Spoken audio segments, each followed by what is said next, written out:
Cara, é muito comum a gente ler em jornal, a gente vê na internet, na televisão, a seguinte frase: a Amazônia é o maior patrimônio do Brasil.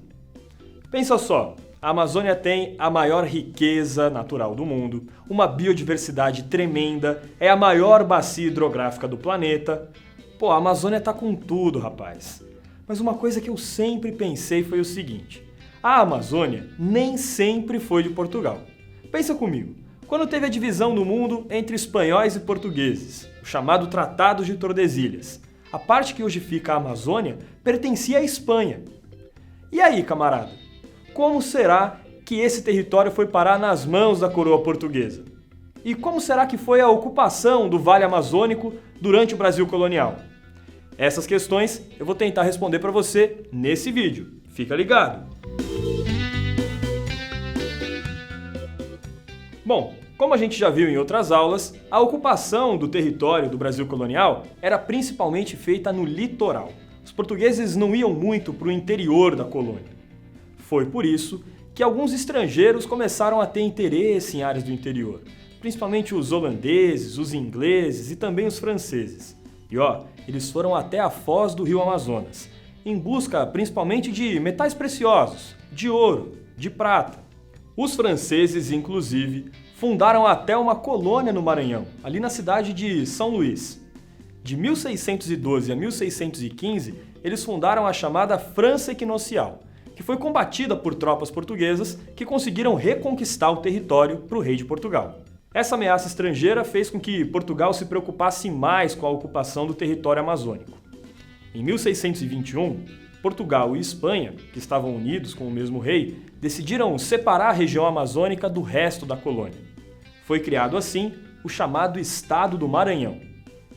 Os portugueses decidiram explorar aquela região para conhecer os recursos que existiam na Amazônia. Eles foram pelo rio Amazonas, chegaram até Quito, no atual Equador.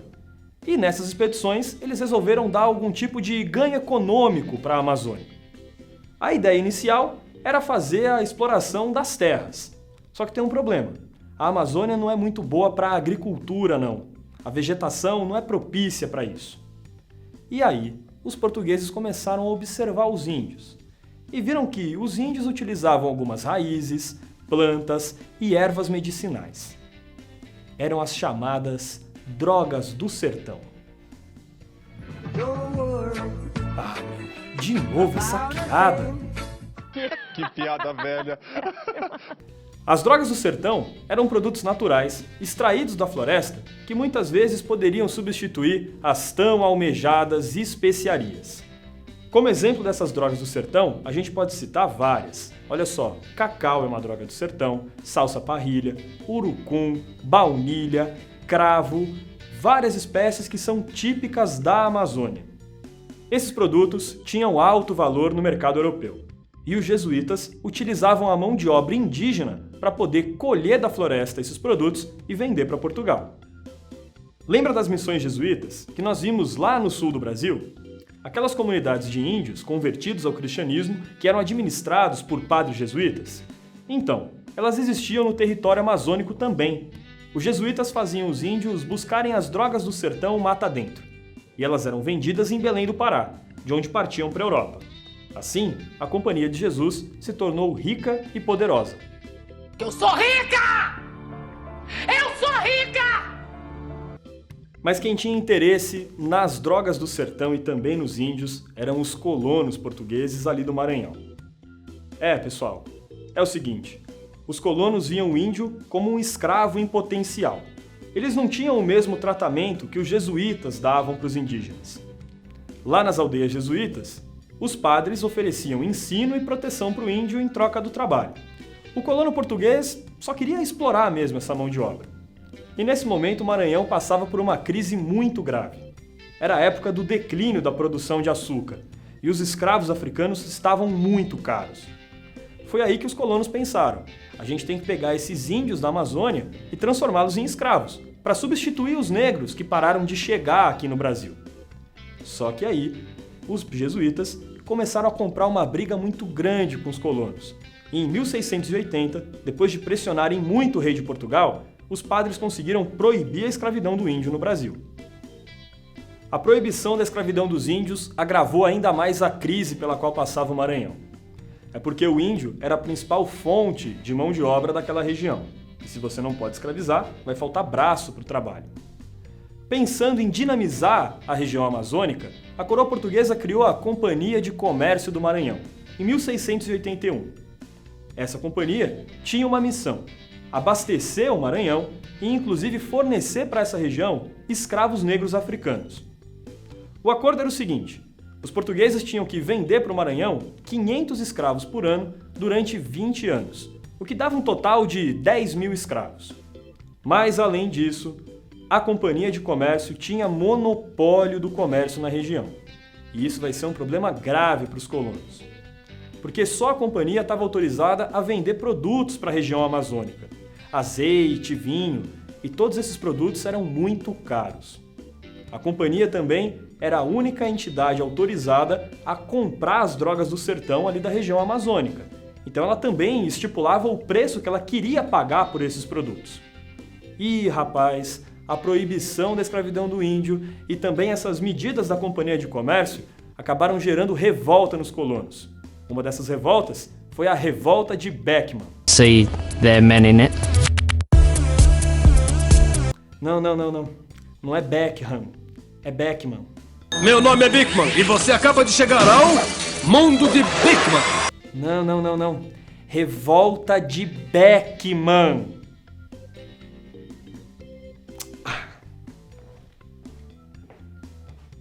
A Revolta de Beckman foi uma revolta liderada por um senhor de engenho chamado Manuel Beckman, em 1684. Os revoltosos queriam o seguinte: o fim da Companhia de Comércio e a volta da escravidão do índio no Brasil. Obviamente, os colonos revoltosos não gostavam da Companhia de Jesus e criticavam a ação dos padres que protegiam os índios. Foi por isso que eles invadiram várias missões jesuítas, atacaram os padres e expulsaram eles do Maranhão. Os colonos estabeleceram um novo governo no Maranhão e mandaram o irmão do Manuel Beckman, o Tomás Beckman, para ir para Lisboa tentar negociar com a coroa portuguesa. Quando Tomás chegou em Lisboa, a coroa portuguesa ficou revoltada com essa atitude. Mandou prender o Tomás, nomeou um novo governador para a região do Maranhão. E os líderes da revolta, como o próprio Manuel Beckman, morreram na forca. Apesar da repressão da coroa portuguesa, essa revolta teve algumas das exigências atendidas. Por exemplo, a Companhia de Comércio foi extinta e a escravidão do índio até que passou a ser mais tolerada por Portugal. E nesse momento também, os jesuítas puderam voltar para o Maranhão. Pessoal, foi um prazer acompanhar vocês nesse passeio pela ocupação do interior do Brasil. Em 3 aulas a gente falou sobre a ocupação do interior do Nordeste, sobre a ocupação do Sul e hoje sobre a ocupação da Amazônia. Mas para você tirar de letra esse assunto no vestibular, se liga na revisão que o pessoal do Super Didático preparou para vocês. A ocupação do Brasil nos séculos 17 e 18 fez os colonos avançarem para além da linha de Tordesilhas. No Nordeste, a pecuária levou os colonos para o interior, onde criaram grandes fazendas de gado. Já no Sul, a pecuária também atraiu os colonos. A fundação da Colônia do Sacramento também foi um passo importante para vencer o Tratado de Tordesilhas, criando uma cidade portuguesa bem em frente à espanhola Buenos Aires. No norte, as drogas do sertão e as missões jesuítas fizeram os lusitanos avançarem para além do Tratado de Tordesilhas, em busca de riquezas naturais, de escravos indígenas e de novos fiéis que seriam convertidos para a religião cristã. Bom, pessoal, a aula de hoje vai ficando por aqui, mas tem muito mais aí no nosso canal, hein? Assiste os outros vídeos, estuda, revisa e também acessa o nosso site www.superdidático.com.br. Até a próxima, valeu!